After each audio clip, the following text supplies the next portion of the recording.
Just Some Podcast Media. The thoughts and opinions on Just Some Podcast are of the hosts and guests and do not represent the views of organizations that employ them or they volunteer for.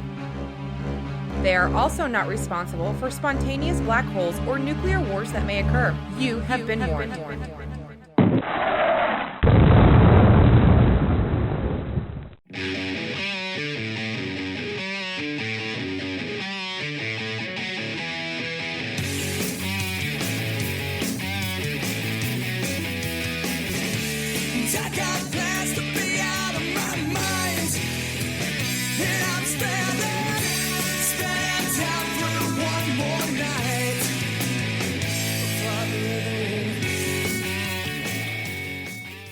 Welcome, everybody, to another fun-filled and exciting episode of Just Some Podcast. This is Tom.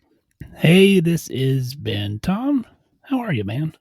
I am fantastic, Ben. I couldn't be better. I'm super excited. I had a great day. It's beautiful weather outside, and we have a special guest on tonight. I couldn't ask for a better combination. I'm not used to this, like, perky, happy. So, are you a pod person? Like, my pod person. Where's the real Tom? I found this weird bag of powdered sugar downstairs, and ever since then, I've been really perky. So I think she was using it to make cookies or something downstairs. I don't know what's going on. It's working it was for all you. Twisted up in this little plastic bag, but I found it, and it's amazing. So, oh, Tom, wow! I don't even know how to segue from that. But I am happy we have our guest on with us tonight. Tom, I will say, we did our live show last time. I was on Facebook Live. I heard a lot of good feedback about that. It was just kind of about us shooting the shit about COVID and what we've been through and where we're going. And, as we talked about, it's kind of like round 8 of the 12-round fight. We're still in the middle of it, but, hopefully we're going to start seeing the light. And with that being said, we wanted to bring Christine back on, and Christine used to do a podcast a couple of years ago called Antidotes, Stories in Medicine, which is still a great show. So, if you've never listened to it, you should.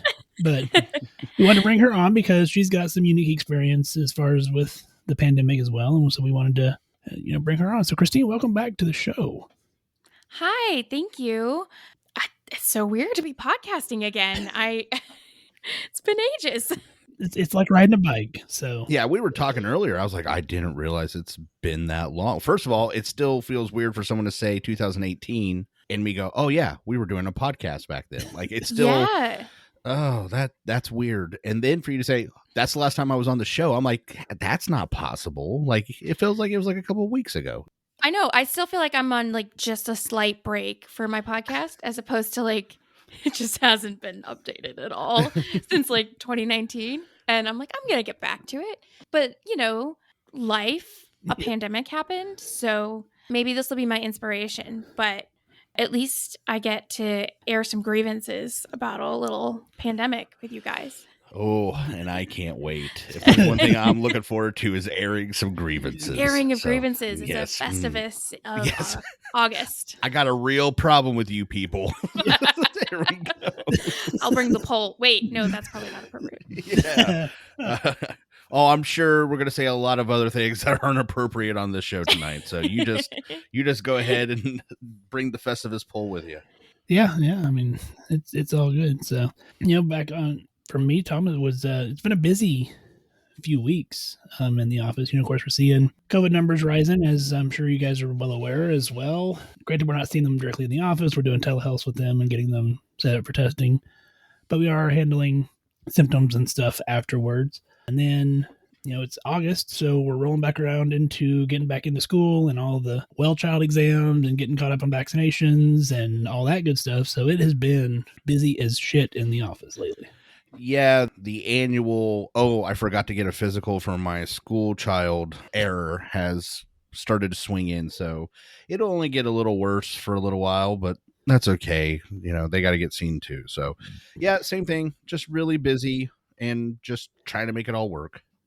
And you guys are in Midwest-ish. I'm in Ohio. So I'm in Kansas. So yeah. I'm in DC. And so usually we kind of, back in the before times, it really didn't make too much of a difference when we talked about locations, but I don't really know how COVID is in Ohio, but I know in the Midwest, it's like it's definitely creeping up there with the vaccine hesitant, Yeah. which is a very different than like my demographic of patients, because I have a lot of like elderly in DC that were like horribly struck by COVID. So they're, yelling at their family members, get vaccinated. Yeah. It's just a very diverse demographic here. And as Ben recently found out, literally 20 miles can bring you from Appalachia to a metropolitan area of over 1 million people, literally a 20-mile radius. So it is an odd area that I live in because, like I said, you can in the middle of nowhere or you can be in the middle of a downtown. It tends to go, the more populated areas tend to do much better with vaccination and vaccination education, and the rural areas, for reasons that I still have not fully been able to grasp, are hesitant. And actually, it was the live show where my viewpoint actually that night started to change, because we started talking about information and the amount of dosages that have been administered, etc. And finally, I was like, I'm over it. Before, I was trying to be very nice. Not that I'm not being nice now, but it was very like, okay, we got to educate everybody. We got to do this. And then after reading through the numbers, I'm done with the bullshit. All right. 3.5 billion with a fucking B doses have been given around the world. That's a lot of damn doses. All right. If there was a huge cliffhanger of a problem, I guarantee you we would have found it by now. The information's in. It's safe. I'm done with I tried to be as fair as possible with people. I'd be like, there isn't longitudinal studies. I tried to say all this stuff so we could get the information, we could have a dialogue. But now I'm like, nah. Yeah. Especially because I'm doing 2 very divergent jobs right now. And one of them, probably the one that takes the most amount of time and is the most amount of work, is primarily Medicare, Medicaid, people over the age of 55 in very much lower socioeconomic areas of the DC area. And 95% of my population is Black. So initially, in April, when people weren't all vaccinated, most of them were vaccinated because they made the age criteria, but some of them were like, well, I don't know yet, having the conversation, like, all right, well, I can't get it fully because I'm a white chick and like, I know that there's no way I could ever understand your experience.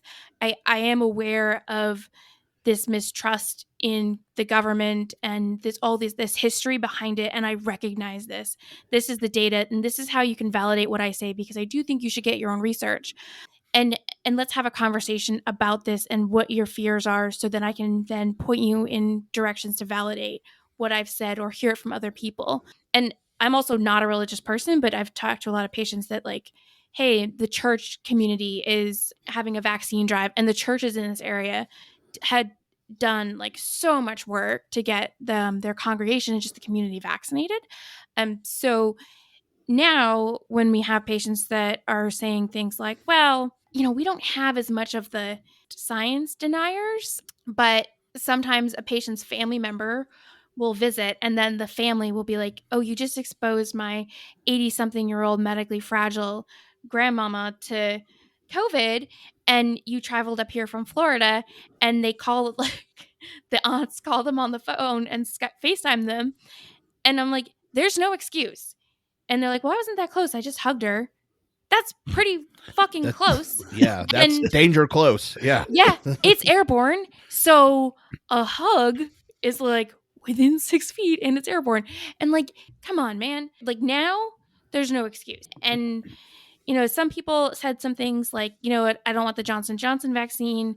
I didn't like how they handled the baby powder thing with asbestos. And I was like, yeah, that's a really good reason to not want to support Johnson & Johnson. Like, yeah, I was pretty pissed about that too. But are you okay with the other vaccines? Yeah, sure. All right, cool. Like, go. Yeah. Moderna didn't give us asbestos, but like, I was much more open to having these conversations and investigating why someone was hesitant. Now the reasons are dwindling for those that have a very rational hesitancy. And I am finding that I don't have the patience for irrational anymore. I'm burnt out on that. I have seen in this area some paradigm shift toward getting vaccines. And within the last 2 weeks, I probably had 4 to 5 patients in the office that were clearly against the vaccine previously sit down with me and say, okay, shoot me straight with the vaccine.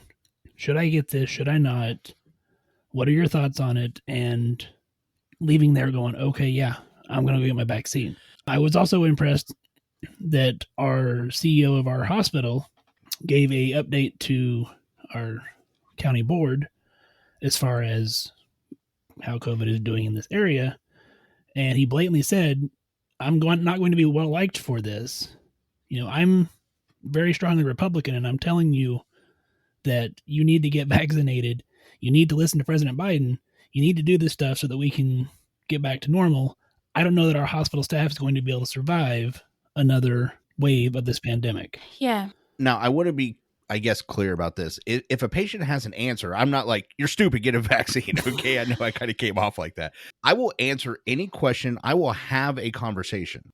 But when people are flat out, and again, I think my area, I've lived in Ben's area, so I know the population overall, and it's pretty homogenous. You're not running into a really diverse crowd. Like the same guys you meet in one area, you're going to meet in another area of his area. So here, I can actually see a clear divide with, I know which population, when they come in or what their address is, I can kind of tell what where this conversation is going to go. And that's sad. It is. But at this point, I would never refuse, and I talk about the vaccine. I talked to a patient just 2 or 3 days ago about like, hey, so if you have questions here, let's talk about it.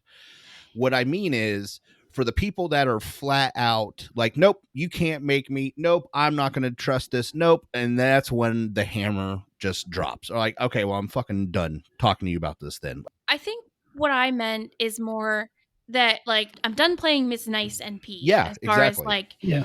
a very compassionate, like, well, we all have our individual choices, and I'm keeping a little bit more composed in my professional demeanor answers of, well, I really recommend that you consider to continue to think about it and discuss it with your family, as opposed to, well, you are going to be at an increased risk of death, and this variant is much more contagious, and you are going to be the one that spreads it to other people and risk creating new variants.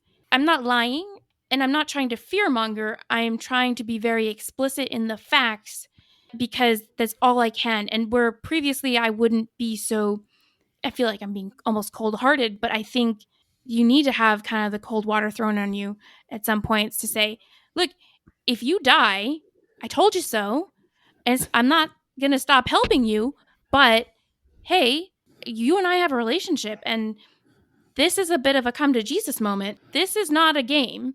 And, I had a patient too who was very vaccine hesitant, and we had a conversation, and she did end up getting vaccinated. And then she was having some side effects afterwards. And then she goes, well, after all, you convinced me to get this, but now I'm having some side effects. And I don't think they were all related to the vaccine. She has a lot of comorbidities. And she's like, I don't know that the vaccine was worth it. And I go, you know why the vaccine was worth it? Because you're able to complain about those side effects. Exactly. And I treated thousands of COVID patients last year, and the majority of them who have your health history can't complain because they're dead. And then she goes, well, now I feel really small. I'm saying, I wasn't trying to make you feel small. I'm just being a lot more blunt with the way I talk about these kinds of things, because I don't want someone going, well, I had all these side effects. I really am thinking, no. We're stopping that conversation right here. You need to see a little bit of what I've seen, because it's hell on earth. My husband said when I stopped the job, he goes, it's like you've come back from deployment. And he deployed twice. So I think he knows. He would know. Yeah. He would know. Yeah. I saw a story, and I don't know if either of you saw. I think I might have sent it to you, Ben. It was a very, I guess, boisterous person about, I won't ever take the vaccine. You can't make me and my family take the vaccine. I don't trust, this. I don't trust the CDC, blah, blah, blah, who got COVID. And then his last text, well, one of the, if not the last text to his wife was, I wish I would have got the damn vaccine. And then he died.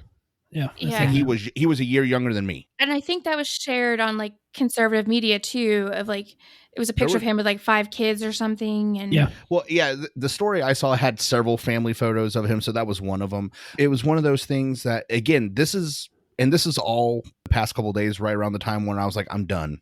And again, it's not a lack of compassion. It's I feel very compassionate, and I want you to understand where I'm at. And obviously, me being nice ain't getting it. I don't want to tell anyone else that they have to go to the hospital right now because they won't make the night if they don't. And they may not make the weekend, but at least if they go to the hospital and they die alone, they have a fucking chance. Because I've had that conversation so many times with so many patients and so many families, and I don't want to fucking have that again. And that is a nightmare. Telling little kids that they've got COVID when they've seen their family members die of COVID, and talking to people that they've got COVID when they've just buried 3 of their family members.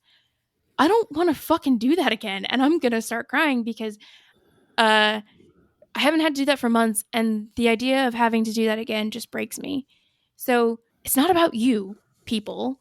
It's about me. No, it's about, I don't know that healthcare as a profession can survive it, but like mentally survive it too. Yeah. I don't want to do that again. Let's take a short break. Let's pay some bills.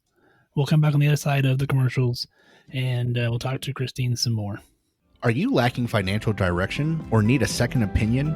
If so, My NP Advisor is a virtual financial planning practice that focuses on working with nurse practitioners, and they've developed a unique process that evaluates 5 key areas of your financial life. They call it the Check My Vitals procedure, and for $500, it addresses some of your biggest financial concerns, like, am I saving enough to maintain my lifestyle in retirement? Is my family protected from a catastrophe? Do my investments match my tolerance for risk? Listen, if you have more questions than answers, then you're probably due for a checkup. So, click on the link in the show notes to learn more about the 5 benefits of checking your vitals. And if you're ready to move forward, you can even schedule your appointment directly from that link. Yeah, the link is down in the show notes. It's a great place to start. Securities and advisory services offered through Royal Alliance Associates Incorporated, member FINRC SPIC. Additional advisory services offered through Premier Financial Partners LLC, neither Royal Alliance, My NP Advisor, Primary Financial Partners, Just Some Podcast, or any other guest or affiliate. All right, well, so we're back, and again, we're still talking to Christine, who used to do Antidotes, Stories in Medicine, but we're wanting to get her story because she had some unique experiences in relation to the pandemic and the mental health aspects of it, and figuring out how to move forward from there. So, Christine, you kind of alluded before the break that you dealt with thousands and thousands of COVID patients. Yeah, so I had a really unique position that the interviewing for started before the pandemic, and it was to be the lead nurse practitioner for a job that sent EMS providers into the home and connected them with a telemedicine clinician through an iPad that they brought with them. And so the idea was to reach people that, maybe wouldn't have internet connectivity, but then also doing a bit of a physical exam and assessment in the home. And so then I was launching and leading the DC area market, DC, Maryland, Virginia. I started the very beginning of April, in April 2020, which something else really started to kick off around then too. Yeah. Yeah. And so they were also launching in New York. And because of all the emergency waivers, doing telemedicine, I was able to see patients in New York City, all over Louisiana, Nevada.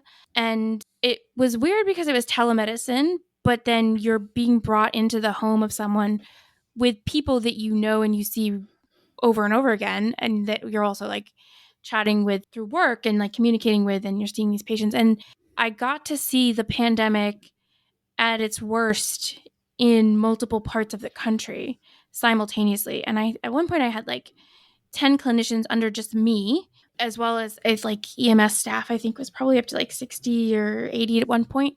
But also this company was really, it was a startup, but like they grew very fast and they really didn't plan very well for things. I'm trying to be very careful with what I say for some things, but like they said, hey, we're going to COVID test people, but we're going to do direct to consumer lab and we're just going to facilitate it. So because it's direct to consumer, like that company will just then send the results to the patient, so we don't have to worry about it. So they started COVID testing a tech illiterate population in the middle of a pandemic with zero infrastructure or planning for managing of results or patient calls about results. Ooh. And so someone was like, hey, Christine, will you just like look at these results that come in? And all of a sudden it was like, oh, Christine's in charge of COVID results and also launching this market. And I was like, That seems like a lot. seems like a lot. And also this direct to consumer lab company like is saying, well, we just published results to a patient portal online. If your staff registered it wrong because they're in full PPE and there's issues with testing and things need to be redone and like someone's positive, we don't give them medical advice. You have to do that. And like, cause you saw them and you know, we're a lab, so we report to the CDC, but like you're the practice, so you should be reporting to the CDC. So I ended up having to build a team of nurses to respond to test results and call positive patients across the country. It ended up being 62,000 tests. Wow. Yeah, so when I said thousands, I mean, I didn't see all of them, but every day I had eyes on all the positive tests and our positivity rate. Like I had to build dashboards and build a team and hire nurses and tell all of these executives like, hey, you know how COVID gets worse in the 7 to 10 day range? Oh, you don't because you're not a medical provider. Okay. Well, it does. And people are dying. So when we get the results back in 7 days, because the lab takes a really fucking long time, they're at death's door. And so we need to have a process for this. And at certain points, our test positivity rate is 20%. Overall, it was like 17%. At one point, I built a team of 10 for that and was in charge of both things. So yeah, so it was 62,000 tests over 2020. You know, there was no like, hey, a leave behind for like work notes.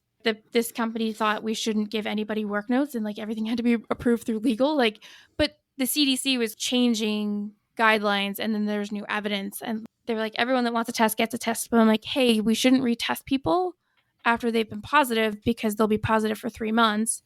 Yeah. And that we can't clear people based on that. So I learned like so much about COVID, but then it was so stressful because I was like fighting this very bureaucratic startup that was, well, we want money. And I was, yeah, but like insurance companies aren't going to reimburse you. And they're like, but the CARES Act. And I was, y'all, you have no idea how insurance companies work. They are not going to pay for this. And so then all of a sudden they were like, wow, we haven't been getting reimbursed. Okay, no more PCR tests at all. Just one day we woke up and we couldn't do any PCR tests. And they were like, everyone does antigen tests. And we're like, those are not nearly as reliable at all. And they're like, too bad. And so it was just like, okay. So I quit being in charge of COVID because they weren't paying me anymore. And then like after January and then February, I just gave my notice and I left my position because it was so awful. But I think in January, I was just walking. I bought a house too last year. I keep like jumping around because that's how you tell a story when you've had a traumatic experience. Your brain just tells it as it comes into your mind. It's not necessarily very linear. So I bought this house and like was doing all these things and moving. And I remember I was painting my kitchen. I was going to use a sprayer and I put on a full Tyvek suit and it was like early January. And I just started having like this breakdown and sobbing because in the early days of the pandemic, when I was doing house calls, we were wiping down plastic gowns and I was seeing friends wearing plastic bags and bandanas. And I was like, why do I have PPE right now? I shouldn't deserve PPE. Why do I have this? It's so wasteful that I'm using this to paint.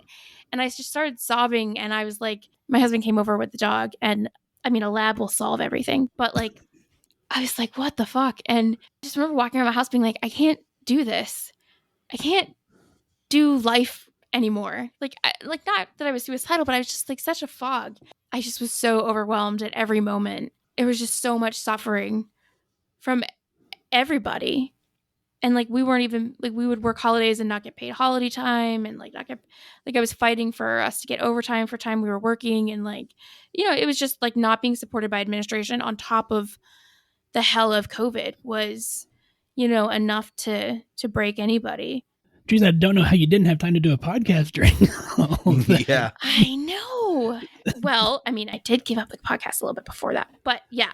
It's funny that you pointed out the PPE because Ben and I have a mutual friend who said that one of the overlording health care watchdog groups, well, I guess they're not specifically that, but they came into the hospital, and even though he was wearing an N95, they said, no, you need to wear a surgical mask over that as well. And they were giving him all this crap. And I just wanted to go in my head, hey, you remember when you told my friends that a fucking sock could count because nobody had planned ahead and we were willingly putting these people's lives at risk? But now you're going to come back a year and a half later and bust his fucking balls about wearing a surgical mask over 95? Where the fuck were you a year and a half ago? Bam. Oh, telecommuting. Teleworking. Yeah. Oh, really? Really? Karen? Yeah. I'm sorry. Yeah, no, you're probably right, Karen. Let's be honest. Yeah, probably would. Let's face the facts, okay?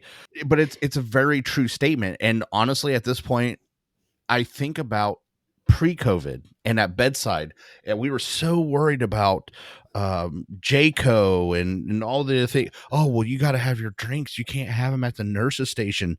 And they, we're here to protect you and the patients and blah, blah, blah. And then this shit, the legit shit hit the fan. And you know where they were? Fucking nowhere. And they left us out to dry. And now they want to come back after and tell us about how to do things. Look at all of the nursing homes that were not properly investigated beforehand for staffing.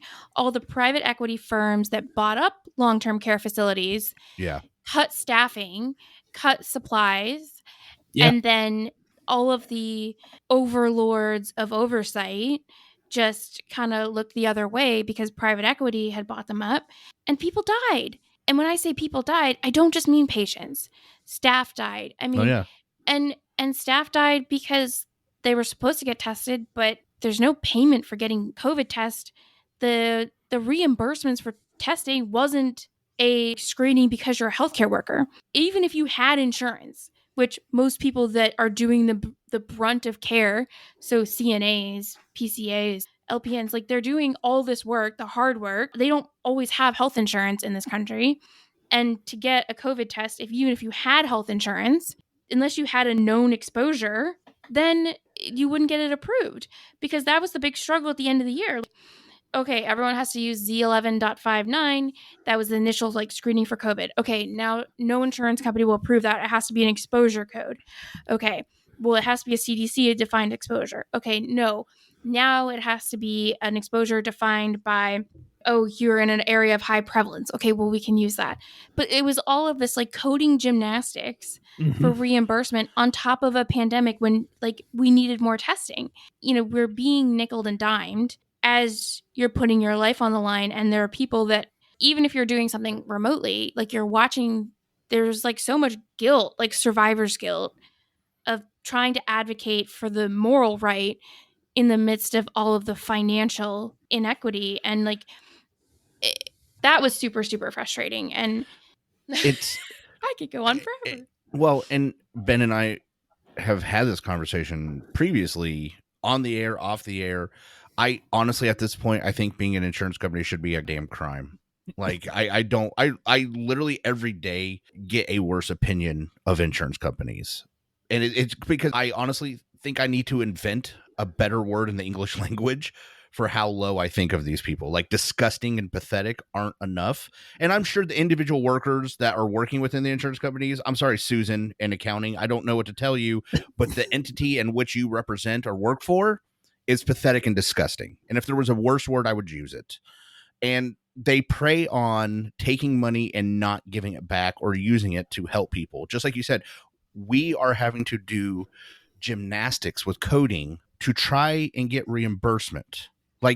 That should be illegal at this point. It should be. It bugs me. And like you said, so I got bigger fish to fry than worrying about if I use a Z11.95 versus E11.100. Right. I shouldn't have to worry about this. I should be using my clinician brain to be reading all of the latest studies and trying to save lives and not fighting with billing codes, because there are people that went to school for that. And I didn't go to school for that. And it's a pandemic. We should just kind of pay for it and not question my clinical judgment that in a pandemic, someone needs a COVID test. And then I can go read these studies about please stop giving people ivermectin and hydroxychloroquine, and you really don't need that much vitamin C. But yes, vitamin D is very important. And let me tell you about melatonin, because I really do think you should have that. This is what the NIH says, and these are all these, like, I have so many studies and I've read a lot of them. Let's talk about those, not fucking coding. I'm sorry, I keep saying the F word. But fine. You know what? After that pandemic, it's really not going to get any better. We use it like a comma at this show, so I knew you didn't mind. But I was reading an article, not an academic one, like New York Times or something, where they were talking about healthcare workers' mental health. And this was in the wintertime, and healthcare workers expressing moral injury as a sign of kind of beyond a stress reaction. And I think moral injury is a really great way to explain it. This outrage at what you're seeing the greater community do, because it conflicts with your own set of morals, and a trauma of your own moral center. People not getting vaccinated, seeing claims denied for life-saving care in the midst of one of the worst public health crises in American history. And that also prompted my change to the job that I took. So in watching the health inequities of, I'm a white chick that's well off. My family didn't get COVID. My patients are predominantly people of color, predominantly people that are working low income wages, gig workers, people that have no choice, no PTO, that can't take sick days, that can't afford health insurance. And they're just, lambs to the slaughter for the sake of grocery store chains. And I was so upset about it. And so that's why I left to go, I encountered this primary care office that dealt with seniors from lower socioeconomic areas of where I live. And so I met them through my old job. And then I was like, hey, you're hiring. Great, but part-time. I'm only going to do it part-time.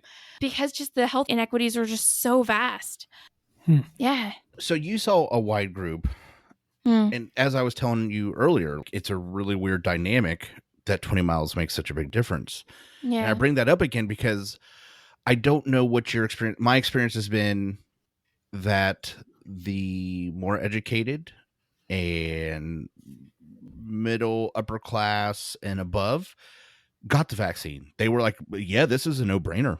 Like, you have a vaccine, give it to me. I want this. It was the lower educated, lower socioeconomic classes that needed the extra protection, that didn't get the regular healthcare, that had the comorbidities, that it's been my experience. Those are the ones going, no, I don't trust it. And I'm like, what is going on? And I don't know how to get someone to believe something when it's so openly and clear at this point in time. And that's been part of my frustration. Now here, it's been a complete reversal of that. From what I have been able to tell, a vast majority of those that have been vaccinated are lower socioeconomic status. And we're seeing more resistance in the higher economic status. So, yeah, there's just generally very high vaccine uptake in our area. It's mostly by age. So the younger people that are like, oh, I'm not going to be affected, they're like not getting it. And it's kind of doesn't really matter about class.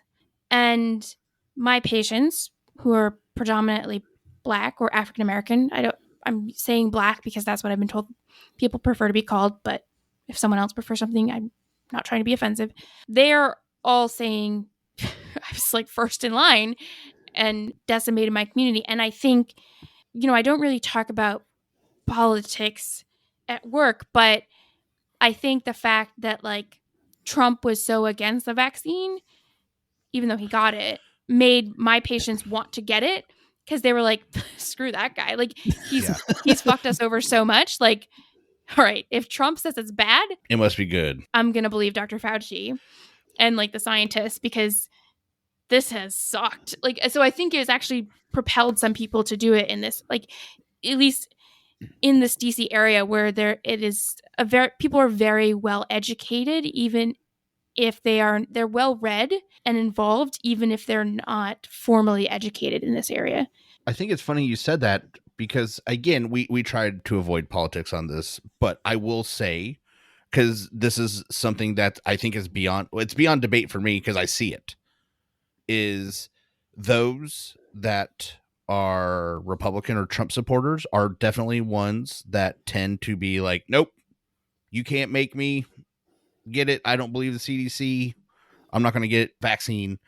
Versus, like you said, the Democratic side of the House, or the ones that seem to be down the middle, are like, no, I'm pretty sure I'll take the vaccine if you have it.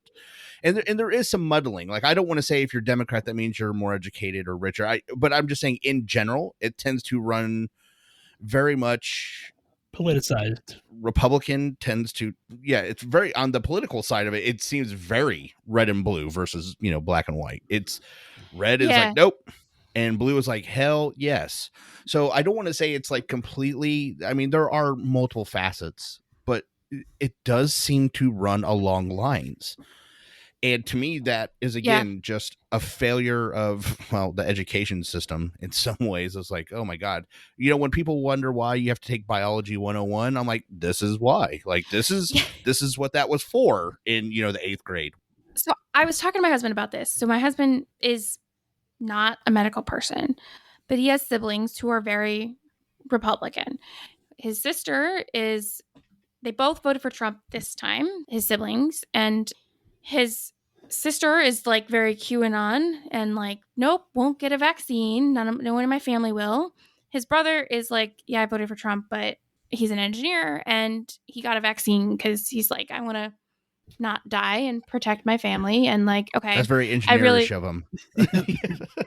Yeah, he's like, all right, yeah, it seems safe and stuff.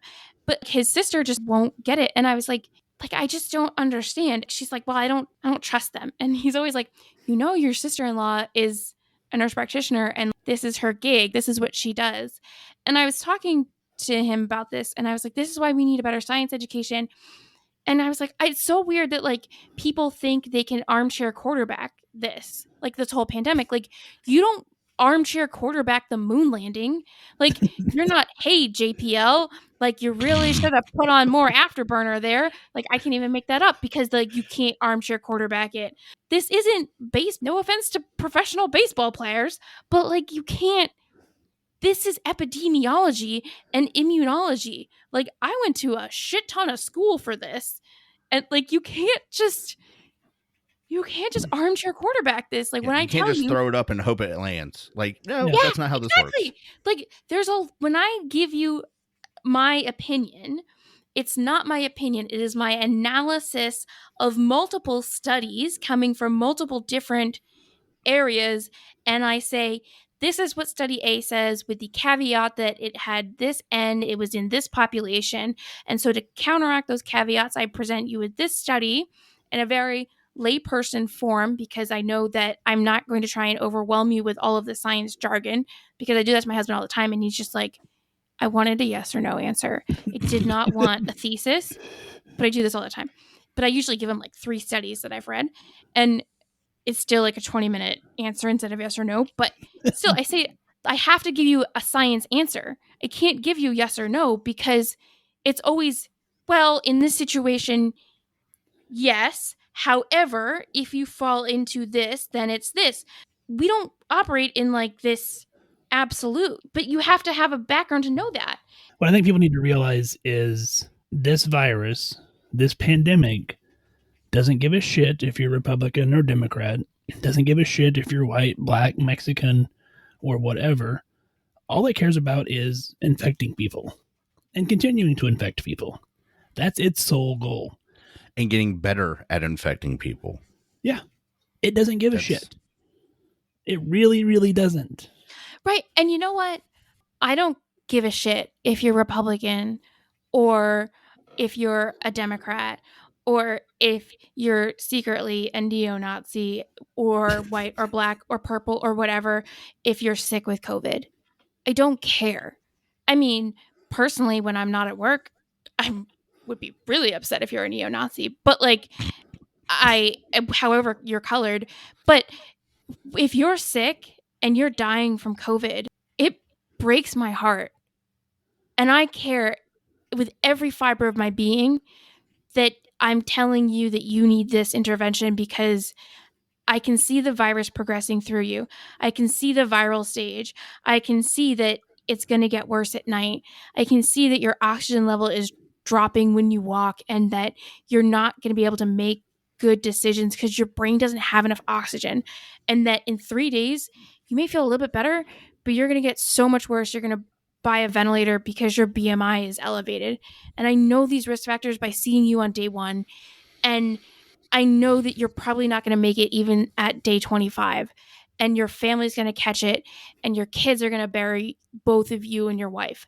And I just see this all playing out, and I don't care who the fuck you voted for. And you know what? I'd like for you to vote for whoever you want the next time around too. I don't want this to devastate your family, because I've seen it devastate so many families. That's not a joke. When I'm at work, this is what it's about. And the moral crisis or the moral burnout, I will be honest. I mean, I saw a lot of patients. I've dealt more with the aftermath than I did the pre. I wasn't always in the thick of things. It's more of I'm taking care of the patients that survived, and we're seeing a lot of those lingering long COVID. And I will give my healthcare system a lot of props on. They did everything they could, because we were a family office, to try and insulate us from it. Like, they were like, hey, we need to keep you as safe. However, my friends, my family, my wife, they are not. And watching my wife come home with bruises on her face from wearing a respirator, it just became very hard knowing what she was seeing and listening to her talk, because she was in the room with them while they were dying, or holding their hand, and having to wear all that for 12 hours and then come home knowing she was going back to do it again and again and again and again. And it didn't matter where she was going to be doing that. And my friends in ERs and my friends in ICUs. And I know Ben went through this for a short period of time, where like I was isolating myself from my own family because some patient lied about their symptoms. And then they're like, oh, by the way, the entire office has now been exposed to COVID because this jackass decided that they needed to come in to talk about their hypertension medication in person instead of over a phone. And so now I might die, or give it to my kid, or give it to my wife, who might have survived all of that shit in the hospital in person, just for me to have given it to her because somebody did that. So while I certainly didn't see 62,000 cases, it was in my face every day, all the time. And even though I felt insulated and in a way safe, it was very hard to be around everybody I knew that wasn't, and hear their stories and listen to what they talked about and try and be there for them. And like you said, it's not a joke. And people were like, well, it's only the sick people. And when you're talking to someone, they're like, no, we just coded a 20-year-old female that had no comorbidities. That was the scariest thing to me, is we could say, and like you've done a good job, like, hey, there's certain things I can see that is going to tell me where this may go. But at the same time, you could be a 30-year-old marathon runner. Guess what? No one can get away from this at all times. Like, right. I mean, one of those things I can see is that you're male. So the thing that also bothers me is like, oh, it's just the elderly. All right. Even if it was, so what? What? Yeah. Okay. We just gonna sacrifice all the grandmas? Like, how is that acceptable? Excuse you? Like, Adam Sandler would say respect to the grandma. yeah. Like, all of our grandparents that survived World War II and Korea and Vietnam and all these other horrible things, and some of my patients that survived the 1919 flu, are like, you just want to like toss them up to this? And they're like, oh, hell no. I'm staying. Like, they're the ones that are the most locked down. Like, you're not going to get me. I know how this goes. But I remember early on when I was seeing patients in New York, and I think I got so desensitized to it. But so New York really hit me the hardest. And I remember I saw this lady, and her sats were in the 70s. And I looked at her, and she didn't speak English. So I was seeing her through a screen, and her daughter was on a phone translating, and we had our EMS providers there. And people don't realize that COVID starts with usually GI symptoms, like usually diarrhea. And everyone's like, oh, you have a fever. But like less than 40% of COVID patients have a fever. And if they do, it's later on and mostly at night. And so like screening for fevers is like kind of silly. But anyways, that's a different rant. But the vomiting and the diarrhea and the fluid loss was so significant along with the desaturation. I looked at her and I was like, you've lost weight. And I've never met this woman before. And then you could just tell someone has lost fluid and weight in several days and never seen them and been like, holy shit, this virus is so bad. The retractions and this woman was just wasting away. And I remember having to beg this family to take her. And they're like, but she could get COVID. And I was like, she has COVID. And like, but she could die alone. And I was like, she'll die here, or she may die in the hospital, but she won't be alone. There's going to be nurses with her. And those nurses won't let her alone. But if she's here, she'll definitely die. And she'll probably die tonight. And at the time, I also remember thinking, we were having discussions about with other clinicians, who do we send to the ER? Because in New York, if your SAT wasn't below 90, you weren't going to stay. So it was like the Wild West. We were doing whatever we could to keep people like okay. I was having people prone at home, and actually it helped them, because if your SATs were above 90, like the hospital would just turn you away, and that's it. And okay, if you're in the 80s, then you can go and maybe you'll get admitted. But there was just no room. People were just, dying in the hallways. And so, and then not to mention that primary care offices in April and specialist office, they just closed. A lot of things just closed, so all these people who didn't have COVID were just lost to care. There were so many times like I refilled psych meds for patients I had never seen because they're like, I can't reach my psychiatrist. And I have schizophrenia. And I was like, yeah, nobody wants to like hallucinate in the middle of a pandemic. Let's get you back on that Seroquel, like here's 30 days and I'll see you back in 30 days. Cause I don't know where your psychiatrist ran off to. It was just like this really weird vacuum time where I went from like a call like that to like begging someone to go to the ER and getting their pastor on the phone to help us convince them in Louisiana, to then this girl got shot in Baltimore and like there was no aftercare. Like she went to the ER, but then they're like, okay, great. You're here for 10 minutes. We can't do surgery. Get out. And so she's like, yeah, this is through and through to my leg, but it's really infected. And so we're like, I think Bactrim will cover this. All right, great. But that was a morning, and I'm rambling, but these things were just so stark because the healthcare like that is a collapse of a healthcare system. Yeah. I think. Well, it is, but that was your experience. That's why we wanted you on the show. That's insane, this right? happened, and and this is the frustrating thing to me, is people don't hear this all the time. They hear, regardless of what news station you like, they hear a few things on social media, or nowadays people are like, I like this app. They read these things. Stories like this aren't getting out, and that's why it's so important for people to hear. This is what happened. The ripple effect of COVID is. It is so much greater than just the deaths of COVID or just the long COVID and the thrombus after COVID, all the MIs and strokes and DVTs that we're seeing after COVID. Because 6 months after COVID, man, if you've got a sore calf, your ass is getting a Doppler, because that is so common. But there was also all these conversations I was having with people that were terrified of going to the ER to get COVID before the vaccine. I had a guy I was like, oh shit, this was in Louisiana. Like, I think he got bit by a spider. And I was trying to, I'm from the North. We don't have scary spiders.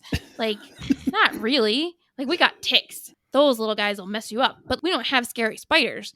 And so I was like, is that just like like a nasty abscess, or is that like a spider bite? And I was like, I really think you need to go to the ER. And the guy's like, I'm not going to go. My dad and my brother just died of COVID. I don't want to get it. I was out on a fishing boat, and so I didn't have contact with them, and they died. And I was like, all right, 10 days of Bactrim. Bactrim for the win. Let's see you tomorrow. And it was getting better. And then he's like, yeah, and I also have to go back out on a fishing boat because I have to make money for my family. And it was like, okay, well, you could lose your leg. He's like, well, I'll take that chance versus getting COVID. And it was like, that's a decision somebody made in America. Yeah. What? And that's a conversation I had in America. This isn't the 1800s, like we're going to just take the leg and give you some cocaine. It's not.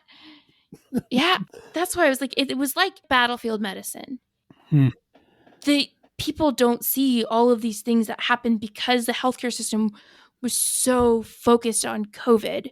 And I don't want that to happen again. You talked earlier about your breaking point in your Tyvek suit while painting or getting ready to paint. Yeah. And you talked about just that feeling of, I can't do this anymore. Yeah. How did you get from that point to where you are now? Yeah, I think that is a very good question. And I think resiliency is a really important conversation. I thought a lot about leaving medicine. And I think if I had an easy way to do it, I would have. But I'm not good at anything else. I thought about doing a lot of other things. We bought a house, and so we had to have some trees cut down. And I was like having this great conversation with the arborist because my first degree was in biology. And I was like, I should be an arborist. And I was like, I don't have enough of a degree for that. I have to go back to school, but I've got a lot of student loans, and they don't really make as much money as an NP does.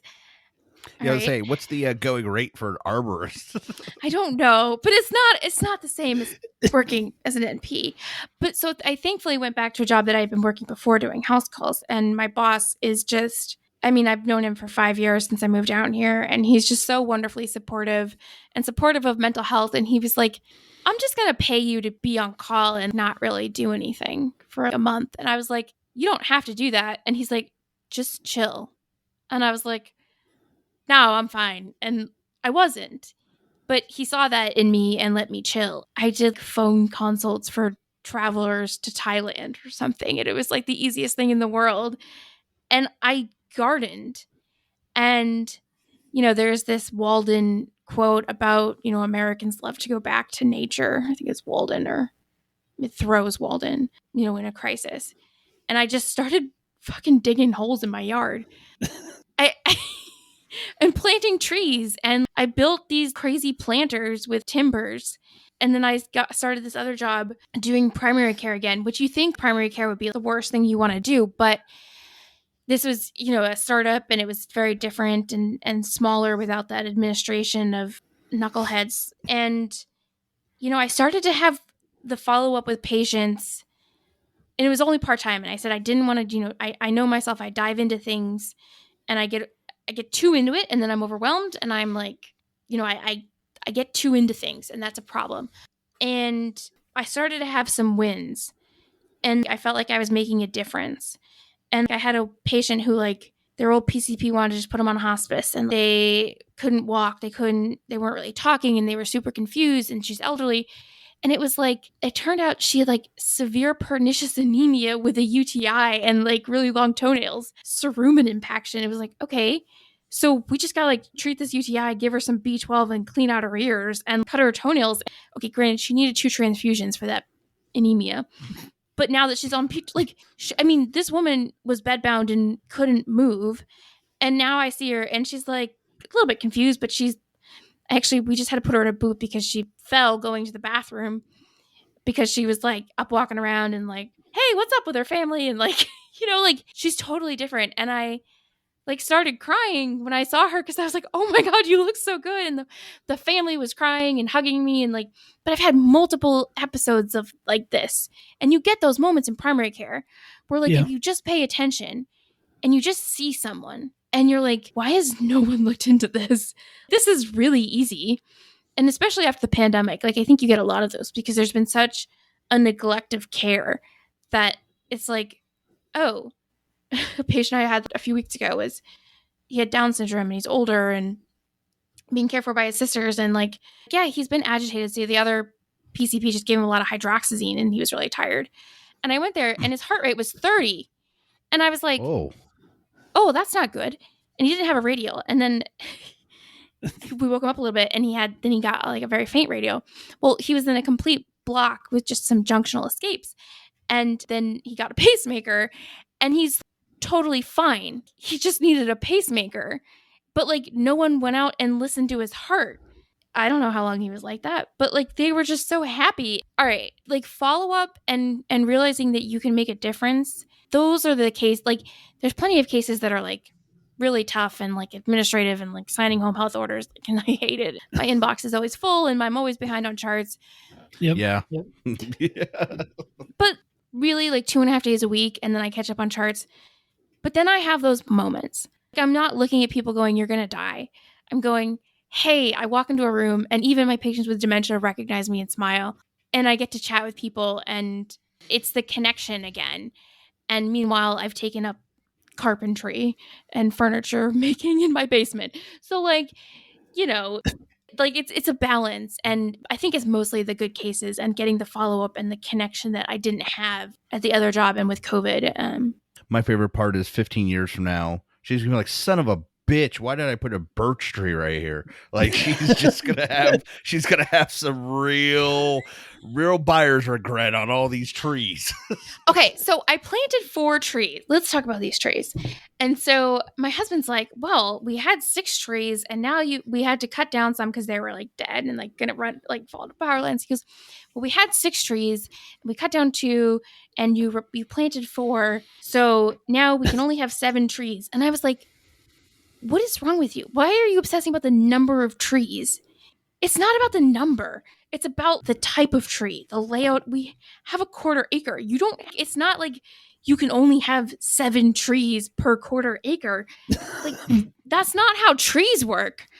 I do not understand. Like, he's a computer guy, so maybe it's a very like. Yeah. He's like, there's only so many zeros and ones I could put in this little area. So I know.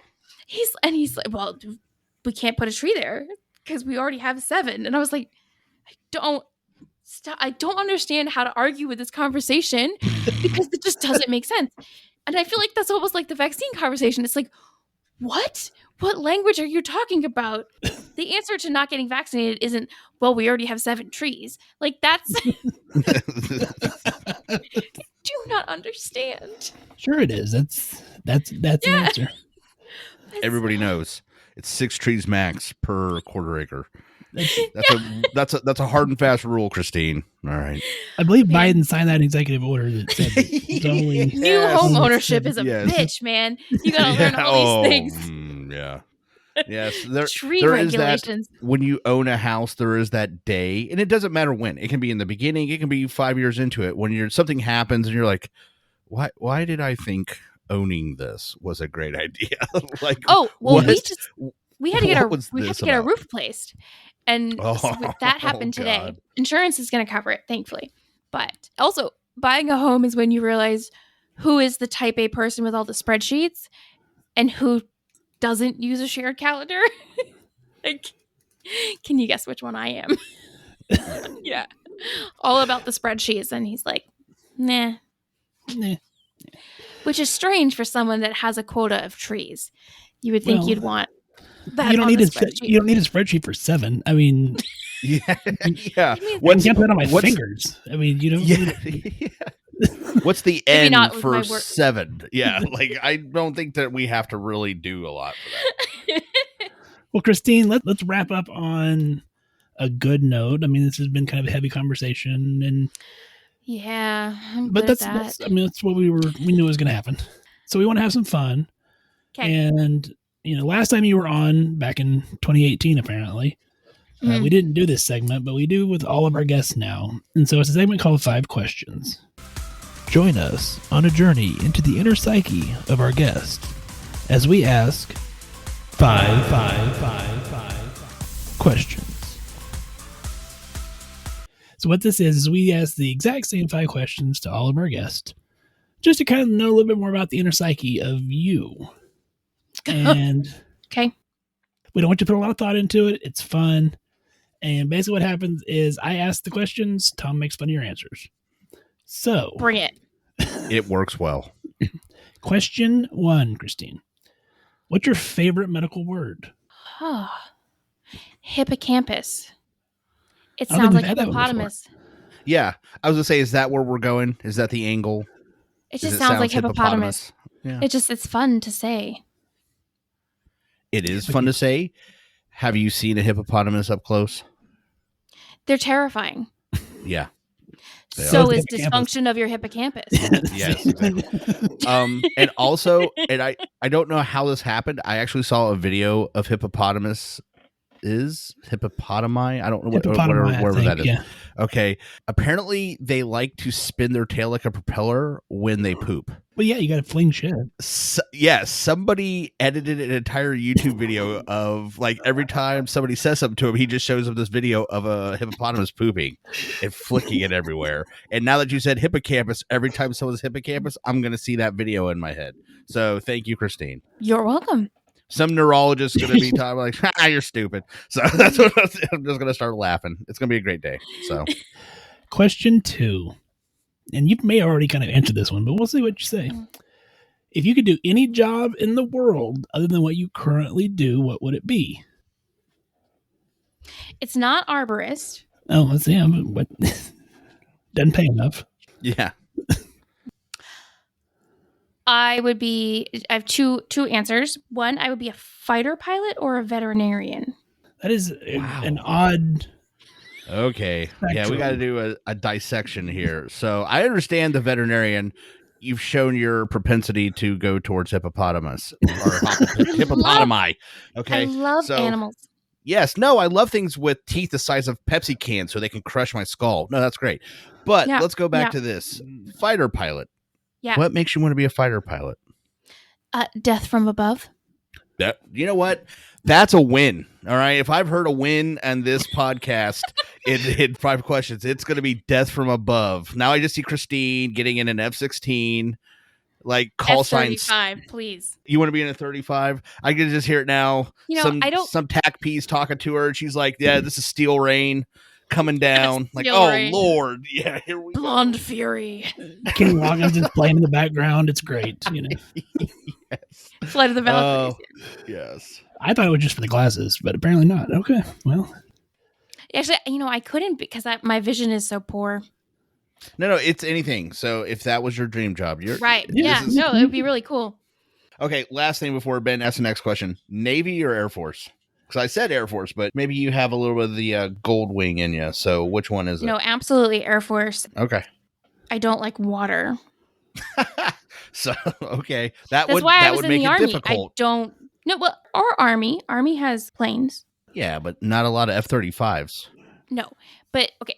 If I had to enlist again, totally Air Force. Because, they get all the sweet defacts and barracks and shit. And, they do. Ours sucked. This is legit, Christine. I knew a CB. And when I talked to him about being a CB, his answer was, quote, I don't like ships or water. And I was like, you realize you are in the Navy. But, that was a whole long conversation and a lot of scotch. But I'm just saying, they're out there. There's a couple of them. When I was in medic school, our DFAC was, I think I told this on the last time we were on, but it was 5 years ago. So 4 years ago. So I think no one will remember. But our DFAC got shut down for rats and cockroaches. So we got to briefly eat in the Air Force one. So it was great. And those Air Force chicks had makeup on and earrings. And I was like, they have jobs where you can do that. I am so sweaty and covered in dirt and blood, from training and really sweaty and just, I smell so bad. There's nothing. Ugh, I messed up. Live and learn. Question 3. Christine, think back to your first car. Was it a stylish ride or a ride you'd want to hide? Stylish. What was it? Okay, what was it? It was a blue Mini Cooper. Wait, so first car I bought myself or first car I was No, first car. First car. Oh. It was a Chevy Suburban. Holy cow. For a first car? It's like a tank. I would just borrow it from my parents. It was a tank. So that's the first car you would consider yourself? Yeah. Yeah, I mean, I only borrowed it randomly in high school when they would let me leave the dungeon. when I bought myself a car in college, I bought a Mini Cooper. And my mother was like, "You're just doing this to be different." And I was like, "Yeah." That's why you buy a Mini Cooper. I don't know a lot about Mini Cooper. So did it like have all the bells and whistles on the inside, or did you get yourself a plain old Mini Cooper? It was just like the basic one because I was a poor college student. And it was a standard, and I didn't know how to drive a standard when I bought it, but it was That's cheaper. Smart selection choice. Yeah. Well, so my boyfriend and ex-husband to be drove it off the lot for me, and then I had to learn to drive it. And then I had to actually go to a 16-hour shift on the ambulance the next day. So I learned how to drive a standard real quick. So did you name this car? Yep, Winston. Is it because it's British? Yes. Yeah, see. I Had the accent and everything. Yeah, exactly. Yeah, I'm just like... I love that car. I love it. It was just so much fun. Question 4. If your house is on fire, everyone, including your pets, are all safe. Other than pictures, what's the one thing you want to get out of your house?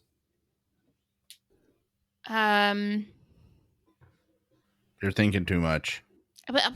I mean, because like I guess it's something practical like my purse and social security card, or I could just say my laptop, like my computer. Okay, but so which one? They're both burning. They're burning, Christine. You got to pick one. My purse. Okay. You know what? That's a practical answer coming from a girl who just bought a damn Mini Cooper that she couldn't even drive. I wasn't expecting that much practicality out of you. I got to be honest. I've grown up since then. Yeah, Tom. Yeah. Okay, fair enough. You learned your lesson. Don't buy standards when I can't drive one. Well, yeah, no, that's a great idea. There is a practicality of emergency, and then there's a practicality of, well, I've got time to figure this out. Both are valid answers, Christine, but I needed something like the house was on fire. You had to get out. I like it because you'd be surprised. We had so many people say the unpractical. To me, it's unpractical. I mean, I get an emotional tie, but so many people said pictures. Ben and I actually had to ban that as an answer because so many people. Yeah, I know. That's what I said. That was the answer. Yeah.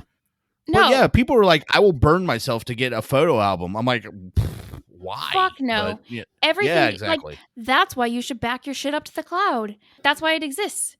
Even my purse, it's all replaceable. Right. My pets and my husband, my phone,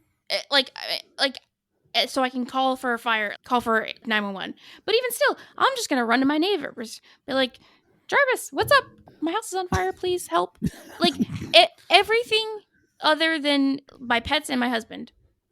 And that's why we ask the questions. We want to see what people say. Yeah. So, yeah. And that fire crew was like, we would have got here sooner, but there was a 7th tree in our way. So we couldn't quite get to the house. So you didn't follow the rules. Yeah. Those cherry blossoms. Those 5-foot cherry blossoms. That's what did it. Question 5. You have $9.18 in your pocket. You're at the convenience store or the gas station. What all do you buy? Gosh, well. Now we've got some interesting answers on this. So this is always a good one. There's been inflation, so I really don't know prices. So I'm gonna say probably some peanut M&Ms and a Red Bull. Okay. Sugar-free or leaded? Leaded, because I am off of. This is a very ironic thing to say when you're buying a Red Bull, but I've stopped using artificial sweeteners because they're really bad for me. So I want the full-blown taurine. Okay. So I don't know. Does that get me to $9? I guess it depends on the size of the Red Bull, not the. Yeah, let's say you're like $5. Like that. So some peanut M&Ms. Oh, too much thought. Yeah. Too much thought. I'm not a big I'm probably a Larabar. A what? A Larabar. I love I don't know what that is. What is that? They're like these little like fruit nut meal bars with protein and fiber. Basically, I live on them when I do house calls. Okay. Larabars. Yeah, because I don't. Are they like the Kind bars? They're kind of like a Kind bar, but they're okay. Yeah, they just taste better to me. But they're apparently better. Yeah. So with Red Bulls, Christine, here's a key question I have for Red Bulls, besides leaded or unleaded, is flavor. Are you a sipper? Are you no? Oh. Are you a sipper or a chugger? In between. I won't chug, but it will take me probably about 15 minutes. Yeah, okay. That's not She doesn't want to, induce the palpitation all at once. Yeah. Right. No. But yeah, I can't chug it, but it's got to stay cool. I don't drink a lot of energy drinks anymore, but if you see don't me either. buying one, when I pop that lid, it's like a grenade. I got 3 to 5 seconds to get this thing done, and I chug that son of a bitch, and I move on with my day. And then after that, I'm very excited for 3 to 4 hours. So I had a Red Bull this evening because I did not sleep last night and was up at 6 and was then just like crashing at 4. And so my husband got me a Red Bull and I was like, oh, I guess Well, I'll we have one. appreciate it, sir. Thank you very much. Yeah. So that's why I'm wide awake. Well, it works. It's almost like I should do things at night. I know they do work. Drugs, they're effective. Well, that concludes 5 questions. Tom, it was a heavy-hitting episode. It was, but like you said, first of all, it was a great conversation. Second of all, we love Christine on the show, and That's why it took us 3 years to get her back on. I mean, yeah, Tom, clearly well, we love having Christine the on. last episode we talked about 6 trees, so she didn't forgive us, and so it took us a while to get over that shock of hippopotami poop and 6 trees in her yard, and we just had to deal with all that. But it was one of those things like, You really extended a branch though, so I was able to come back. but I knew it was going to be a good conversation. But it's one of those, we've had a couple of these now where it's information that people need to hear. They may not want to hear, or it may not be something that they're like, oh, I want to hear some people talk about some really depressing shit. But Yeah. it's interesting, and it's something that they need to hear. And I think, honestly, at the end of the day, that's what will make it compelling. Is this isn't something you sit around thinking, I want to hear a podcast that will make me tear up on my way to driving to work.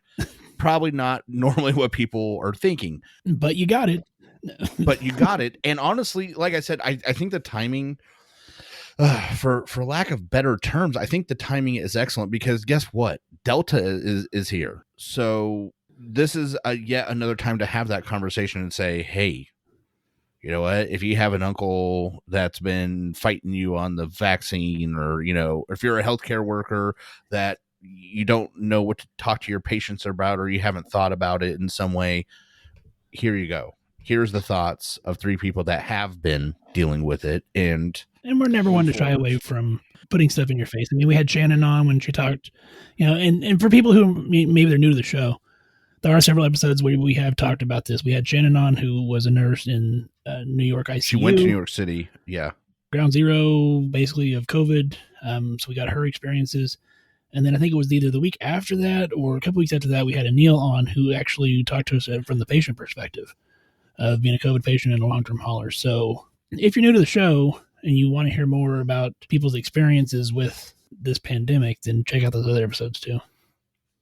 I think I should end on this, because I described just even a small smattering of really, really horrific things. But even in the midst of those cases, there were moments of absolute humanity and connection with total strangers.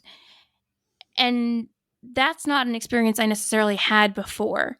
People expressing the loss of their family members and recognizing, their recognition even in me that my empathy towards them was real, in a sense that we were all in this together, and that seeing that there were other people helping out, having a pastor on the phone saying the congregation will look out for this patient's mother while they went to the hospital. There was so much community, and there still is. There are so many good things that have come out of COVID. If you can't tell, I'm not really like a big touchy-feely hugger person. Like, I swear a lot. I mean, I don't at work, but like when I started my new job, so many patients were just like, hey, I'm vaccinated. I kind of need a hug. And all right, let's hug it out. It was just like the happy tears of a hug. I said this before, like, I'm a white chick, and what do I have in common with a lot of these patients who grew up really rougher lives, and that typically we would think of being so different from my background, and things that maybe the media would say that are different political groups or something. But in these moments, we've had some really way more open conversations about race and our roles and understanding insecurities, and that we're all in this together. So I think overall humanity has won, even though the pandemic is not over, and that we have to continue to look out for the best of people, because we are really caring for each other. And I think that is really shown when we look past the trauma and the tragedy. Wow. That's the end. I was like, on that note, like that, perfect. I kind of want to like end with like, the Jerry Springer, like how he always ended his shows, which was like, take care of yourselves and each other. But I'm not going to. But that's the final word. Yeah. See? Yeah. But on that note, wash your hands, wear your mask, get your vaccine. Have a great week. Hey, everybody, stay safe out there. Practice swearing just to pass the time. Lately I see why I am alone. I caught some road rage and I thought of you, and all the many times you say I should have known.